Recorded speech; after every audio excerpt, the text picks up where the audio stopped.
बिस्मिल्लाहिर्रहमानिर्रहीम, अस्सलाम वालेकुम। Welcome to my blog Fareen Bilal की स्मॉल दुनिया। तो आज हम लोग जाने वाले हैं गोलकोंडा किला। इसके बारे में मैंने बहुत सुनी हूँ, तो आज हम लोग जाने भी वाले हैं। ऐसे तो मैंने बहुत सारी वीडियोस में गोलकोंडा किला देखी हूँ आज, लेकिन रियल लाइफ में देखने वाली हूँ गोलकोंडा किला।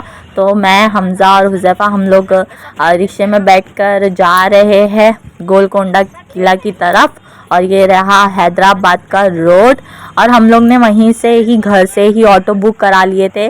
तो इस तरह से ये रहा प्रवेश द्वार। ये है प्रवेश द्वार। जब गोलकोंडा किला में प्रवेश करते हैं ना, तो सबसे पहला ये वाला गेट आता है। बहुत बड़ा है ये वाला गेट। इसके दरवाजे पे भी कील टाइप बने हुए हैं। तो ये रहा एंट्री का गेट। सबसे पहला गोलकोंडा का किला का प्रवेश द्वार है ये। इसके बाद किला आएगा, क्योंकि बहुत दूर था, फिर भी इससे काफ़ी दूर था प्रवेश द्वार से गोलकोंडा किला। और ये समझो हम लोग ने एंट्री मार ली गोलकोंडा किला के अंदर। तो हम लोग ने रिक्शा घर से ही बुक करा लिए थे, तो हम लोग को आसानी पड़ी जाने के लिए। थोड़ा ट्रैवल यहाँ पर महंगा है, जैसे बहुत ज़्यादा दाम बोल देते हैं रिक्शे वाले। तो ज़रा ऑनलाइन बुक करके जाते तो ये थोड़ी सुविधा रहती है। और इस तरह से अभी हम लोग पहुँचने वाले हैं गोलकोंडा किला। तो यहाँ पर हम लोग ने रिक्शा जो बुक करा है ना घर से, तो ये हम लोग को ज़रा इजी पड़ा और हम लोग को घर से ही रिक्शा मिल गई। क्योंकि यहाँ पर थोड़ा एक्सपेंसिव रेट बोलते हैं लोग रिक्शे वाले, डायरेक्ट 200-300 ऐसे रेट डालते हैं सामने। जबकि 1 किलोमीटर जितना ही दूर रहता है सारी चीज़ें, तो भी लोग डायरेक्ट 200-300 बोलते। तो थोड़ा या ऑनलाइन बुकिंग कर लेते ना रिक्शा, तो थोड़ा ईजी पड़ता है। या कैब आप लोग बुक कर लीजिए। मेरा तो सलाह है कि आप लोग कहीं पे भी जाएंगे तो प्लीज़ कैब या रिक्शा या बाइक के नाम बुक करा के जाए, क्योंकि ना उससे इजी पड़ता है। ना तो इन लोग से बार्गेनिंग करना पड़ता है ट्रैवलिंग के लिए। तो इस तरह से हमज़ा और हुज़ैफ़ा को बहुत मज़ा आ रही थी, और बिलाल तो अपने मोबाइल में लगे हुए थे। और यहाँ पर ऊँटें भी थी। ये आ गए हैं हम लोग गोलकोंडा किला का मेन गेट है ये। तो यहाँ पर ऊँटें भी थी, और इस तरह से छोटा सा घोड़ा भी था जिस पे एक बच्चा बैठा हुआ था। तो यहाँ पर मेन गेट आप लोगों को नज़र नहीं आएगा, क्योंकि मेन गेट इस दीवार के पीछे था जो गोलकोंडा किला की तरफ। तो हम लोग आ गए, लेकिन मेन गेट है ना, लोग सोचते रह जाएंगे कि मेन गेट कहाँ है किले का। तो मेन गेट है ना इस दीवार के पीछे था। तो यहाँ पर से तो आप लोगों को दिखेगा नहीं। मैं अंदर की तरफ जब जाऊँगी तब आप लोगों को दिखाऊँगी कि ये किस तरह से, इसका मेन गेट कहाँ से है। क्योंकि इस तरह से मेन गेट यहाँ पर नहीं नज़र आएगा, क्योंकि ये जो दीवारें थी ना इस तरह से, ये जो सामने जो दिख रहा है ना, इधर इसके पीछे जो था ना गेट था। तो जब उस टाइम के लोग ने ये सोच के बनाएंगे कि जब दुश्मन आएंगे तो लोग सोचते रह जाएंगे कि गेट कहाँ से है। तो इस तरह से इस दीवार के पीछे इसका गेट था। और यहाँ पर बिलाल और हमज़ा आगे जा चुका था, और बिलाल और मैं इस तरह से चल रहे थे हुज़ैफ़ा को लेकर। तो हम लोग यहाँ पर टिकट काउंटर की तरफ जा रहे हैं अभी।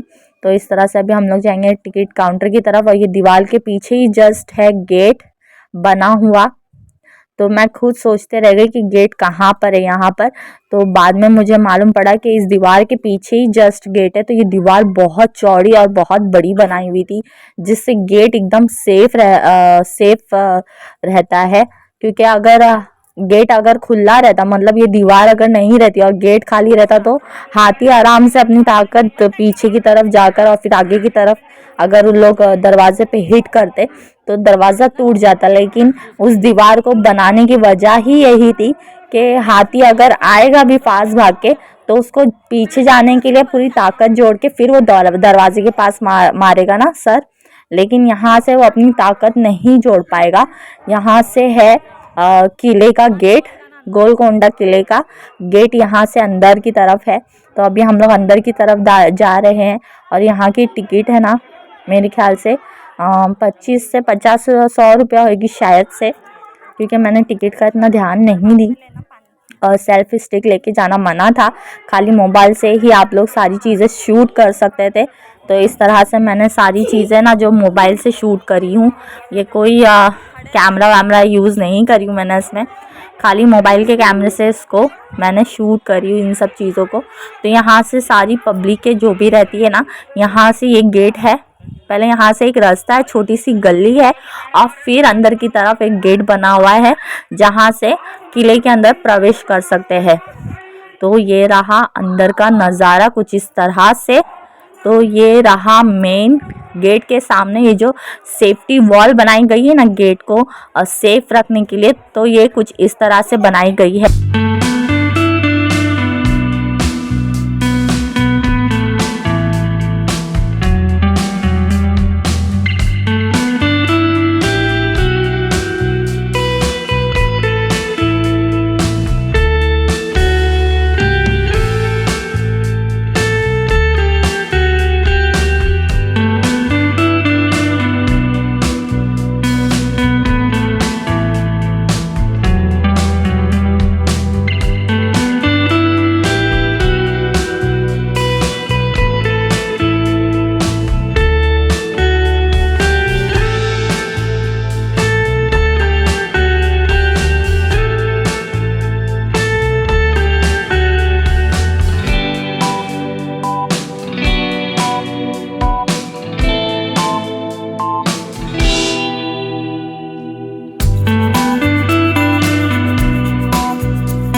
ये चारों पिलर के ऊपर रखते थे और इस पे है ना जैसा तेल या पानी गरम करते थे इसमें लकड़ी डाल के, क्योंकि यहाँ से आसानी होती थी। अगर बाहर दुश्मन खड़े होंगे ना तो यहाँ से तेल या पानी लेके जाने में आसानी होती थी। और ये जो जेल टाइप दिख रहा है ना रास्ता, उसके ऊपर से लेके जाते थे और वहाँ से जो भी हाथी या दुश्मन खड़े रहते थे तो उनके ऊपर तेल फेंक के वार किया जा सकता था। तो इस तरीके का सिस्टम इधर बनाया गया था। तो यहाँ पर जो पिलर है ना, यहाँ पे लकड़ी डालते थे और कढ़ाई बड़ी सी रखते थे और उसमें तेल डालते थे और यहाँ से दुश्मनों के ऊपर वार किया जाता था कुछ इस तरह से। ये भी एक तरीके की टेक्निक और सोच है। तो ये बहुत अच्छा लगा मुझे ये सब देख के। तो इस तरह से ये पूरा गोलकोंडा किले का नज़ारा है। और ये साइड है असला खाना।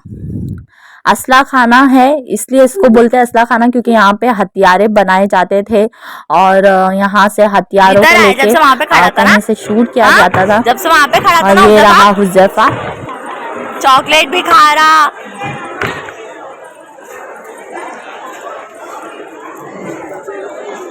जूस पीने का आया था दूध।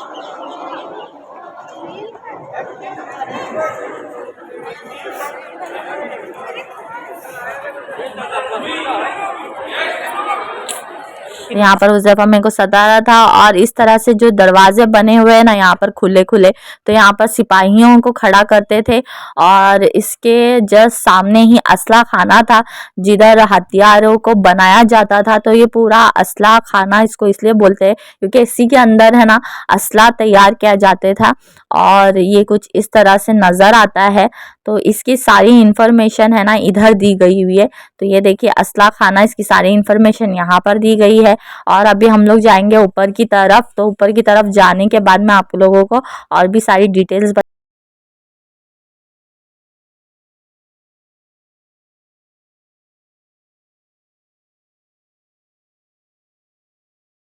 था ना। यहाँ पर सामने की तरफ सीट लगा के वो बैठते थे अपने महल के अंदर। तो ये भी एक तरीके का बैठक खाना हुआ।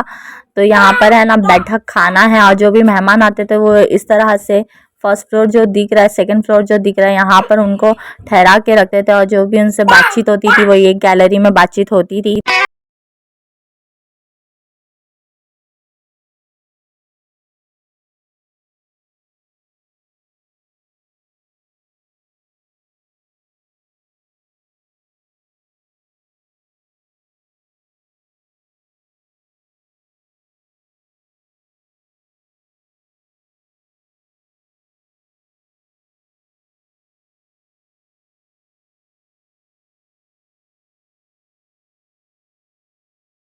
और ये रहा शाही महल के अंदर का नज़ारा।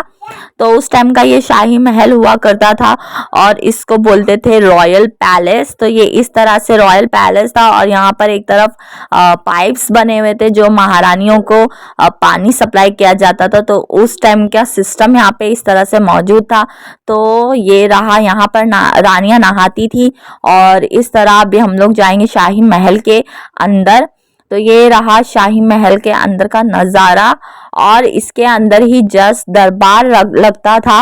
तो ये स्कूल के बच्चे यहाँ पर आए हुए थे तो उनको यहाँ पर भी खड़े होके बताया जाता है कि कैसे उस टाइम के ज़माने का टेलीफोन कुछ इस तरह से जो ऊपर दिख रहा है ना खिला टाइप। तो ये उस तरीके का एक टेक्निकल कुछ बनावटी है। तो उसके वजह से मालूम पड़ता था कि अगर वहां पर बीच में खड़े होकर अगर हम कुर्ते के ऊपर भी आवाज करेंगे ना तो ये डायरेक्ट महाराजा को आवाज पहुंचती थी। इसका मतलब ये होता था कि अगर कोई एनिमीज अगर आके अपना हथियार भी अगर खोलना चाहेगा तो उसकी आवाज डायरेक्ट राजा को पहुंचेगी और राजा सावधान हो जाता था। और यहाँ पर बैठक बैठती थी, फैसला होता था और ऊपर की तरफ रानी और राजा बैठते थे और यहाँ पर उनका फैसला किया जाता था जो भी फैसला होता था। और ये कुछ इस तरह से यहाँ का नज़ारा है।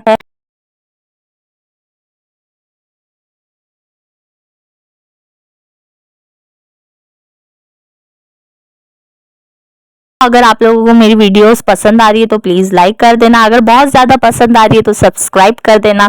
अल्लाह हाफिज़, मुझे अपनी दुआ में याद रखे और मेरी वीडियोस इस तरह से मज़ीद और मज़ीद आती ही रहेगी, भले 1 2 या 3 दिन में, लेकिन आती ही रहेगी और आप तक ये सारी चीज़ें पहुँचती रहेगी। तो ये है गोलकोंडा किला का फर्स्ट पार्ट, इसके बाद सेकेंड पार्ट आपको मिलेगा। तो अल्लाह हाफिज़, दुआ में याद रखिएगा।